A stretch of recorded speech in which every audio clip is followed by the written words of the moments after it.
आता आपण इतिहासाच्या 5व्या धड्यामध्ये आहोत, पहिल्या विभागात. चला तर, प्राचीन भारतातील धार्मिक प्रवाह ह्याच्यामध्ये प्रस्तावना आणि जैन धर्म ह्याच्यामध्ये आता आपण प्रवेश करतोय. चला तर,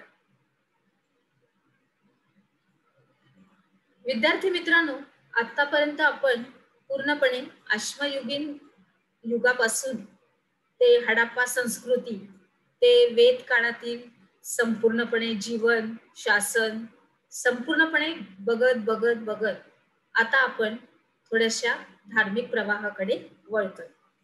तर ह्याच्यामध्ये आपण एक छोटीशी प्रस्तावना पण बघून घेऊया. तर आता ह्याच्यामध्ये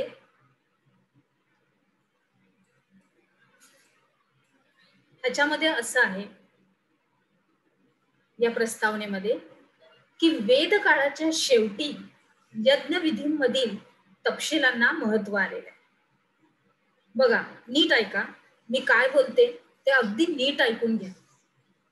आपण बघितलं की कशा रीतीने निसर्ग शक्तींना वेद काळातल्या लोकांनी देवतेचं रूप दिलं, त्याच्यानंतर तिथं यज्ञविधी हे सुरुवात झाली. तर यज्ञविधी सुरुवात करताना आपण बघितलं सुरुवातीला की यज्ञ पहिल्यांदा अगदी साध्या आणि अत्यंत सोप्या पद्धतीने करायचे, त्याच्यानंतर मग पुरोहित आले. तर आता इथून पुढे यज्ञविधीमधील तपशिलांना, म्हणजे यज्ञविधीमध्ये पण खूप सारं आहे, ते काय काय तेच आपण आता बघणार आहोत. आणि ह्या यज्ञविधीमध्ये काय करायचंय हे सर्वसामान्य लोकांना, तुम्हाला आम्हाला हे माहित नसायचं. म्हणजे सर्वसामान्य लोक ह्याच्यामध्ये भाग घेऊ शकत नाही, तर फक्त पुरोहित लोकच ह्याच्यामध्ये भाग घेऊ शकतात. लक्षात आलं?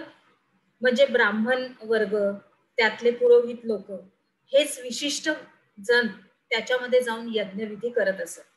मग या यज्ञामधले तपशील काय आहे, ह्याच्यामध्ये लिहिलेलं काय आहे, त्याचं ज्ञान काय आहे, हे फक्त पुरोहित वर्गालाच माहित असायचं, त्या ब्राह्मण लोकांना. आलं लक्षात?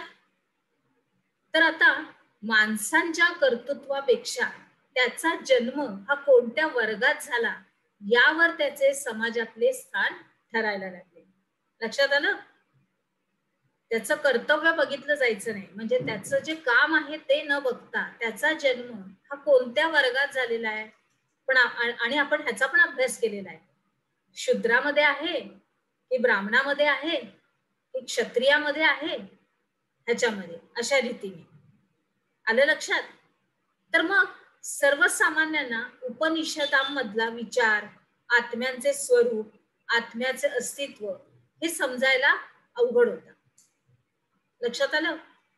जो सर्वसामान्य लोक होती त्यांना हे विचार, हे उच्च ज्ञान, हे आत्म्याचं स्वरूप काय आहे, हे आत्म्याचं अस्तित्व समजायचं कसं, हे कळायला थोडंसं अवघड होतं, कारण त्यांना ते ज्ञान नव्हतं. बरोबर आहे? म्हणून तसंच ह्या गोष्टीमुळेच, लक्षात आलं तुमच्या बरोबर, सर्वसामान्य लोकांना ह्या गोष्टीचं ज्ञान नव्हतं. बरोबर आहे? त्याच्यामुळं विशिष्ट देवतेंच्या उपासनेवर भर धरणारे असे भक्ती पंथ निर्माण झाले. बरोबर आहे? म्हणजे आता हे माहित नाहीये, ते माहित नाही, हे आता आपल्याला कुठं कळणार? मग त्याच्यासाठी वेगवेगळे पंथ निर्माण झाले आणि त्या पंथांना विष्णू पंथ आणि वैष्णव पंथ असं म्हणतात. बरोबर आहे? आता ही सुरुवात होती, हे आपण प्रस्तावनेमध्ये थोडासा आढावा घेतोय, ही थोडीशी माहिती करून घेतोय. आपण नंतर आता आपल्या मुख्य विषयाकडे वळणारच आहोत. चला तर, पुढे आहे की इसवी सन पूर्व 6व्या शतकात मनुष्याला सहज कळेल असा धर्माचा विचार मांडण्यात आला. बरोबर आहे? पुष्कळ लोक हे एकमेकांमध्ये अवघड होतं त्यांना, की हे काय आहे, ते काय आहे, त्यांना आत्मसात करण्यासाठी थोडा वेळ लागतो. मग त्यांनी काय केलं, एक साधा असा एक विचार सगळ्या लोकांसमोर मांडला, की कशा रीतीने, की प्रत्येक व्यक्तीला हा उन्नतीचा मार्ग शोधण्याचा हक्क आहे. उन्नती म्हणजे त्याची प्रगती शोधण्याचा हक्क सगळ्यांनाच आहे आपल्याला. त्याच्याच प्रमाणे हाच विचार सर्वसामान्यांसमोर ठेवला की तुम्हाला तुमची उन्नती ह्या ठिकाणापासून मिळते. तिथे तुम्ही आत्मसात करा. बरोबर, म्हणजे सहज सोपं समजेल असं सगळ्या लोकांना त्यांनी या विचार सांगून टाकला. त्याच्या पुढे आता आपण जाणार आहोत जैन धर्मामध्ये.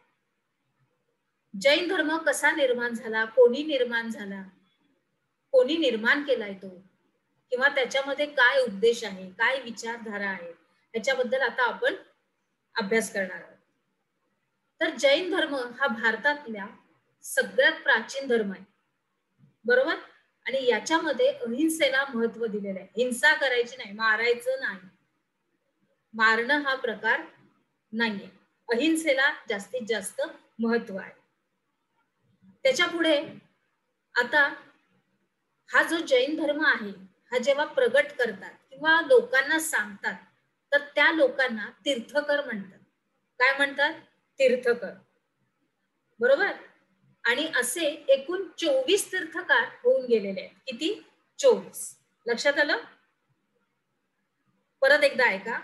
जैन धर्म प्रगट करणाऱ्या म्हणजे प्रगट व्हायचं नाहीये, तर एकमेकांना तो सांगायचा आहे, त्याच्याबद्दल माहिती सांगायची, अशी जी लोक होऊन गेली त्यांना तीर्थकर म्हणतात. तो धर्माबद्दल ओळख करून देणं, त्याचं काय आहे त्या धर्मामध्ये, हा कसा धर्म आहे, त्याच्याबद्दल जी माहिती सांगणं आहे, त्या लोकांना तीर्थकर म्हणतात. आणि असे एकूण 24 तीर्थकर होऊन गेले. बरोबर, तर आता जे 24वे तीर्थकार होते ते होते वर्धमान महावीर. तुम्ही नाव तर ऐकलंच असेल. बरोबर, लक्षात आलं ना? ठीक आहे. तर आता हे 24वे तीर्थकर वर्धमान महावीर ह्यांच्याबद्दल आपण थोडासा आढावा घेऊया. चला. बिहार या राज्यामध्ये वृज्जी नावाचं एक महाजनपद होतं बिहारमध्ये. त्याची राजधानी वैशाली, त्या नगराच्या कुंडग्राम या ठिकाणी वर्धमान महावीरांचा जन्म झाला. हे त्यांचं जन्मस्थळ आहे. तर हे जन्मस्थळ कशा रीतीने आहे, त्यांचं ठिकाण कोणतं, स्थळ आहे काय आहे बघा. परत आपण इतिहासात आलो. स्थळा मी तुम्हाला सुरुवातीलाच पहिल्या धड्यात सांगितलं होतं की स्थळ हे महत्वाचं आहे इतिहास समजून घेताना, ते आलेलं आहे. तर आता ह्या इतिहासामध्ये महावीरांचा जन्म कुठे झालेला आहे? बिहारमध्ये. वृज्जी नावाचं महाजनपद होतं आणि त्याची राजधानी वैशाली आणि त्या नगराच्या कुंडग्राम, बरोबर, तिथे त्यांचा जन्म झालेला आहे. आता सर्वसाधारण त्यांचा थोडासा खाजगी परिचय आपण बघूया. त्यांचं खाजगी पण आयुष्य आहे. त्यांच्या आईचं नाव होतं त्रिशाला आणि वडिलांचं नाव होतं सिद्धार्थ. बरोबर, आता पुढे. तर अशा पद्धतीचं त्यांचं जीवन आहे. आता पुढे त्यांनी ज्ञान प्राप्तीसाठी आपलं घरदार सोडलं. त्यांनी काय केलं? त्यांना ज्ञान हवं होतं, त्यांना काहीतरी शिक्षण हवं होतं, तर त्याच्यासाठी त्यांनी घरदार सोडलं. आणि मार्ग कोणता अवलंबला? तर त्यांनी तपश्चर्या केली. किती वर्ष? 12.5 वर्ष. 12.5 वर्ष त्यांनी तपश्चर्या केली. विकरांवर विजय मिळवणं, असा विजय त्यांनी मिळवला. आता बघा, तपश्चर्या करणं म्हणजे आपल्याला सगळ्या गोष्टींवर विजय मिळवता येतो, हे त्यांनी सिद्ध करून दिलं. कशा रीतीने ते मी तुम्हाला समजावून देते. तपश्चर्या करायची म्हणजे एका जागी शांत बसून राहायचं आणि ध्यान मनन चिंतनामध्ये आपलं मन घालवून टाकायचं. शरीराचे कसलेही लाड करायचे नाहीत, ना जेवणाचे ना कसल्याही सुखाचे. तर शांतपणे बसून राहायचं. म्हणजे आता आपल्या शरीरातील सगळ्या इंद्रियांवर नाक कान डोळे बघायचं नाही, ऐकायचं नाही, शांतपणे डोळे मिटायचे आणि ध्यानस्थ बसायचं. ह्याला तपश्चर्या बोलतात. बरोबर आहे. मग ह्याच्यामध्ये आपल्या सर्व इंद्रियांवर आपला काबू येतो. आपला संपूर्णपणे त्याच्यावरती केंद्र आपलं काय असतं? तपश्चर्या. त्याच्यामुळे सगळे इंद्रिय हे थंड असतात आणि त्याच्यावरती मग त्यांनी विजय मिळवला. शरीराचे कसलेही लाड त्यांनी केले नाही आणि म्हणून त्यांना जीन म्हणजे जिंकणारा असं म्हटलं जाऊ लागलं. अर्थातच जर शरीराची काळजी घेणारे वस्त्र नाही वापरलेलं, आपल्याला काही बघावंसं वाटणारं असं निसर्गाचं सौंदर्य आपण नाही बघितलं, म्हणजे आपण काय केलंय? स्वतःच्या या विकारांवर आपण एक प्रकारचं काबू आणलेला आहे, पूर्णपणे त्याच्यावर आपलं वर्चस्व झालं आपल्या इंद्रियांवर आणि त्याला आपण काबूत ठेवलं संपूर्णपणे. आणि म्हणून ते जीन म्हणजे जिंकणार असे म्हटले जाऊ. आता जीन ह्याच शब्दांपासून जैन हा शब्द तयार झाला. आता आलं लक्षात? चला पुढे जाऊया. आता पुढे तपश्चर्या केल्यानंतर, सर्व विकारांवर विजय मिळवल्यानंतर आणि एक प्रकारचं संपूर्णपणे सगळ्या गोष्टींवर प्रभुत्व घेऊन त्यांनी आता हा धर्म पुढे केला. तर ह्या धर्म लोकांना समजवण्यासाठी त्यांनी 30 वर्ष उपदेश केला. किती वर्ष? 30 वर्ष. आणि तसेच तो ह्या सर्वसामान्य लोकांना समजण्यासाठी म्हणून त्यांनी अर्धमागधी भाषेचा वापर केला. कोणती भाषा? अर्धमागधी. त्याच्यानंतर काही छोटेसे उपदेशाचे सार, काही तत्व आहेत ते आता आपण अभ्यास त्याचा आपण आता करायला जातोय. शुद्ध आचरणासाठी त्यांनी सांगितलेल्या मार्गाचे सार म्हणजेच पंचमहाव्रते आणि जी त्रिरत्ने यामध्ये सामावलेली आहे. तसंच लोकांना उपदेश करण्यासाठी ज्या सभा ते घेत असत महावीर वर्धमान, त्यांना सम व सरण असे म्हणतात. सम व सरण असं म्हणतात.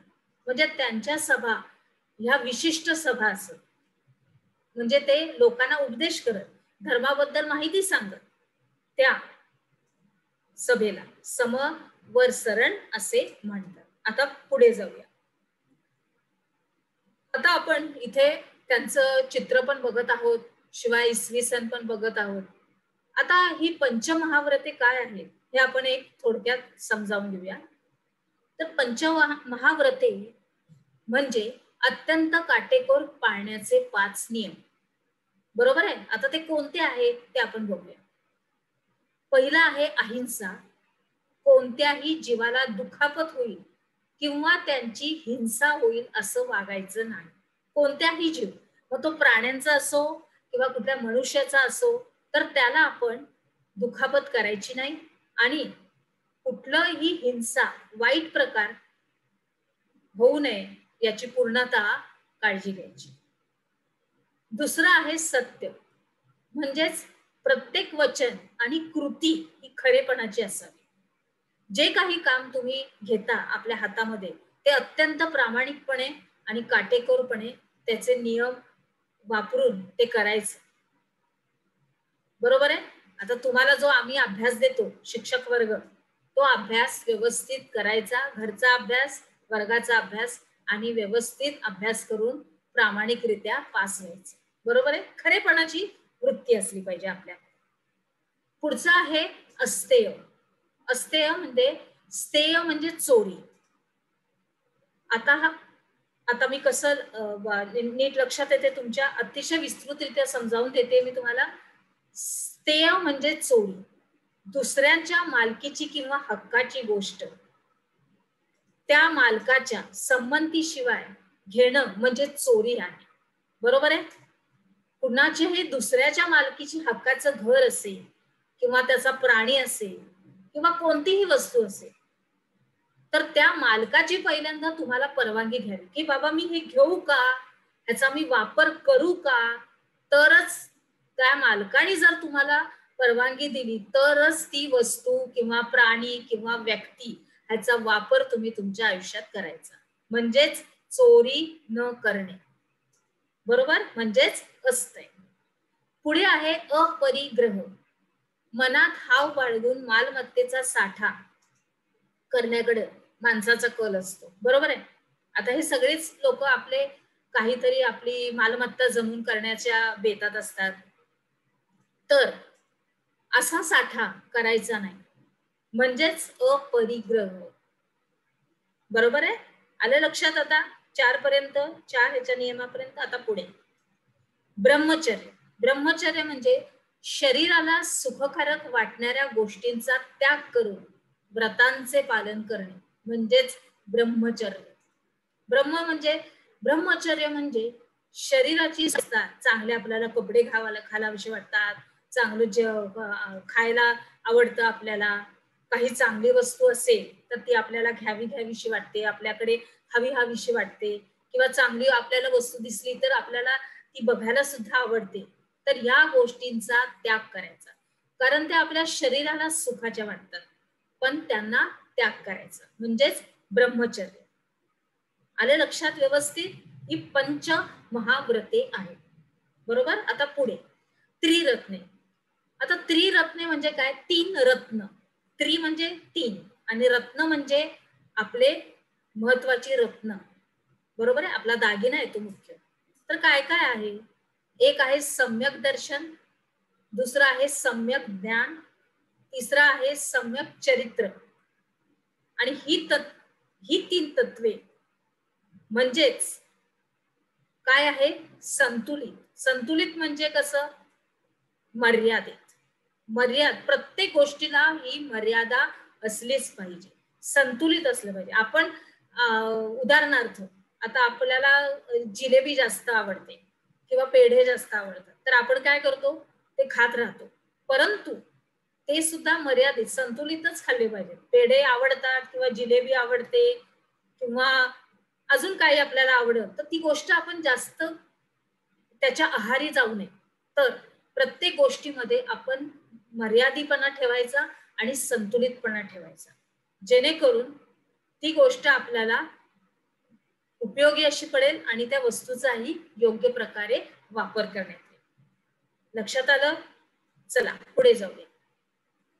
आता आपले महत्वाचे 2 प्रश्न आहेत फक्त. भक्तिपंथ निर्माण झालेले हे कारण द्या. भक्तिपंथ हे का निर्माण झाले त्याची कारण तुम्हाला द्यायचं आहे, आणि टिपाद्यामध्ये जैन धर्माबद्दल तुम्हाला थोडीशी माहिती सांगायची आहे. ह्याच्यामध्ये वर्धमान महावीर येणार, तीर्थकर येणार, अर्थात हे सर्व काही येणार. समजलं? तर आता आपण दुसऱ्या विभागात प्रवेश करूया. चला